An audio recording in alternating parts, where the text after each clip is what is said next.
Hey guys, welcome back. In today's video, we are talking about why AMC remains bullish, why we are the biggest, how shorts will force to decrease leverage, and many more in this video. First, we're taking a look at this. Here's a few crazy fun facts for the AMC community. As of Q4 2025, Marshall Waves LLP increased their share position by plus 17,000%. UBS increased their share position by 4,500%. In the last 12 to 24 months, Cinemark had 1.19 billion of inflows versus 1.5 billion outflows. AMC had 212 million inflows versus 39.7 million outflows. So when you take a look at the recent changes and activity per grok, for Cinemark, activity is mixed but leans negative. For AMC, positions indicate strong bullish momentum where net buying is robust. And so what we can see is that Cinemark's high ownership reflects established interest, but net selling signals warning enthusiasm or profit taking. AMC's lower base percentage is offset by aggressive accumulation, suggesting institutions see upside potential despite risks. So this is the facts for AMC right now. Firstly, we've already talked about institutional ownership. We've talked about how certain firms who will be affected the most by AMC has seemingly increased their position in AMC. One of which is, of course, UBS. We talked about the toxic swaps that they hold and why they need shares of AMC. But the more important thing here, and it's the inflow and outflow. We've always talked about the inflow outflow. We talked about how people are constantly buying AMC versus how they're never selling AMC, yet we never see that in the price reflection. When you take a look at the price of Cinemark throughout the last few months, you will see that it's going up, and as it should because of the current box office. Now, the same can't be said for AMC, and the question to be asked here is that because people are buying Cinemark and not AMC? Well, when you take a look at it here, actually, whilst there are more capital flowing in terms of the value, as you guys can see, 1.19 billion in comparison to 212 million for AMC, the big difference is the outflow. There are more money coming out of Cinemark than there is coming out of AMC in comparison to the inflows. And so this is how we know is that people who've bought into Cinemark have actually sold their Cinemark shares, and the people who've bought for a long time have also offloaded their shares. But on the other hand, people who have bought AMC have continuously held on to their shares and have actually bought more. And this is how we know that once again, the price reflection of AMC is not real. We've known that apes have bought and accumulated AMC. We've seen that institutions have accumulated AMC. And under normal circumstances, for any other stocks, this would mean the price increase, especially with how well the box office is doing, especially with what the bullish momentum is saying about AMC. Yet, when it is applied to AMC, when it's applied to GME, we are not seeing the same. And this is literally the proof that we need. You can see AMC share price decreased 50% in 6 months and 37% on 1 month. Now, when you take a look at what's been happening throughout the last few months, we've already said, we've seen how institutions are increasing their share positions by 17,000%, by 4,000%. We talked about the inflow outflow. When you take a look at the fundamentals, we're talking about the restructuring of debt, we're talking about the decreasing interest payments, we're talking about the improvement of box office. So with all of that, you see exactly what's going on. Yet the price of AMC still continuously going down, obviously highlighting the manipulation and suppression that is going on. We need to understand exactly what's going on. And for those of you who are worried that people are selling AMC shares, once again, take a look at the inflow and outflow. This isn't me making up statistics. This is what we are given. This is what we are shown. And we understand that people are holding onto their shares of AMC. When you take a look at another example, if you want to know how well the box office is doing and going to be doing, you can see here, IMAX closes out best year in its history with record 1.28 billion at the global box office in 2025.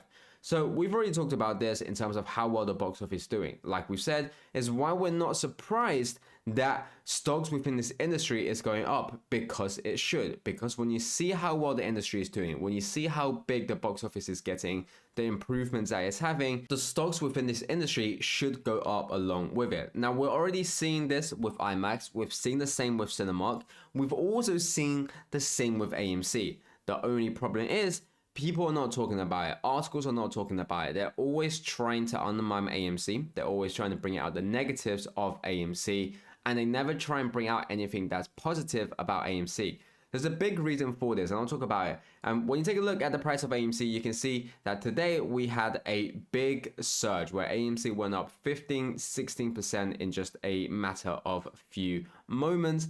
And that's the reason for why they never want to talk positive about AMC, why they can't afford to let any real volume hit AMC, why they can't allow AMC to have real price action. Because when you take a look at what's going on for AMC right now, when you understand that AMC is the biggest, and at times like this, when we're seeing how well the box office is doing, the shorts realize how deadly AMC can be. When you take a look at the top 10 theaters in box office, you can see here, out of the top 10, 8 of them are AMC. 7 of them are AMC, whereas only 3 of them are non-AMC. You can see at number 1 AMC all the way to number 6, and then it's a Regal, and then it's AMC again, with then Cineplex and Cineplex.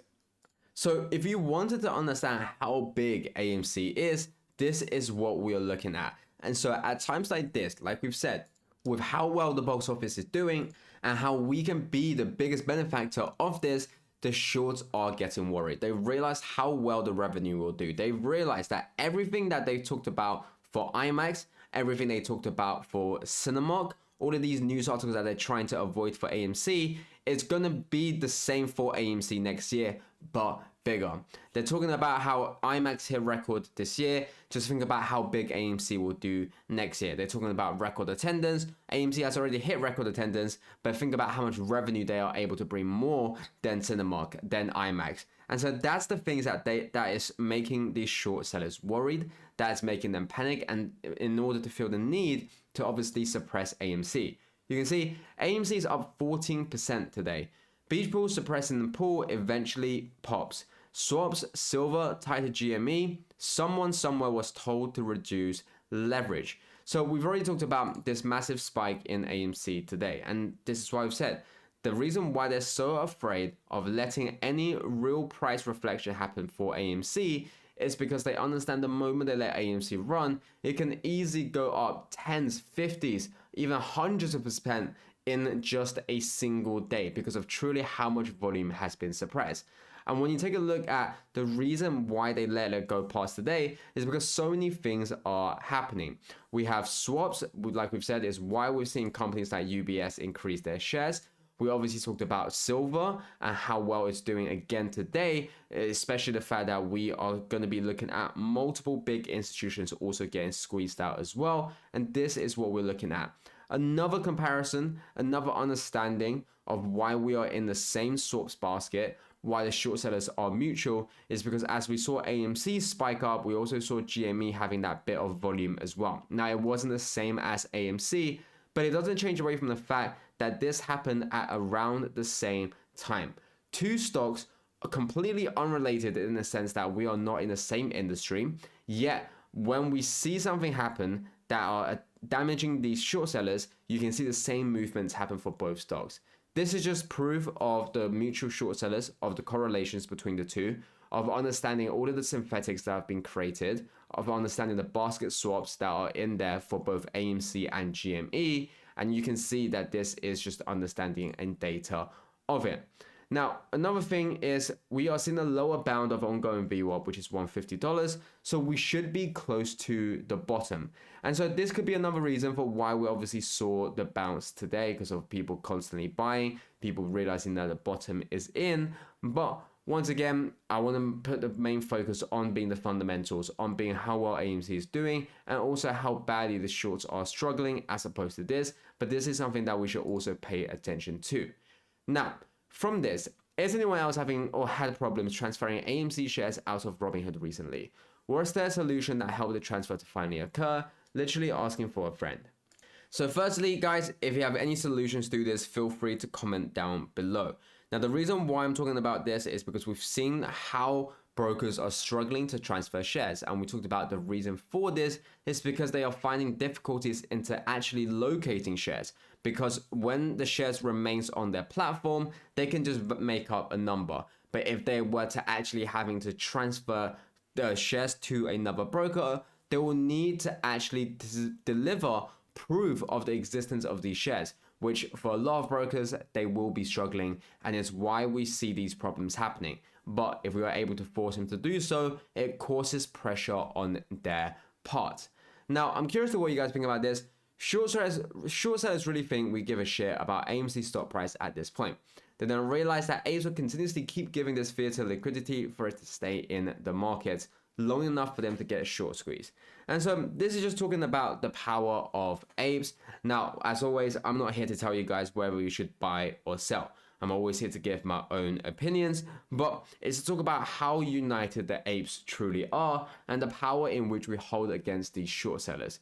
To the point where we can see now this, Wells Fargo says a market short squeeze is coming. And so this is something that we've seen plenty of times now, where these institutions realize what's going on in the market. Now, the reason why they say short squeeze is obviously because they realize the pressure that it's happening within the market, and they want to divert people's attention from AMC and from GME. This isn't to say that there are no opportunities in any other stocks. Of course there are. But the very fact we know, for a company that short squeezes that will bankrupt these institutions, it would be the likes of AMC, it would be the likes of GME, not these other stocks. Yes, they could also have a short squeeze, but none to the scale of where we are at. And so when we see these articles, firstly, it's them acknowledging the power that we have. But secondly, it's also trying for them to divert us from what's happening.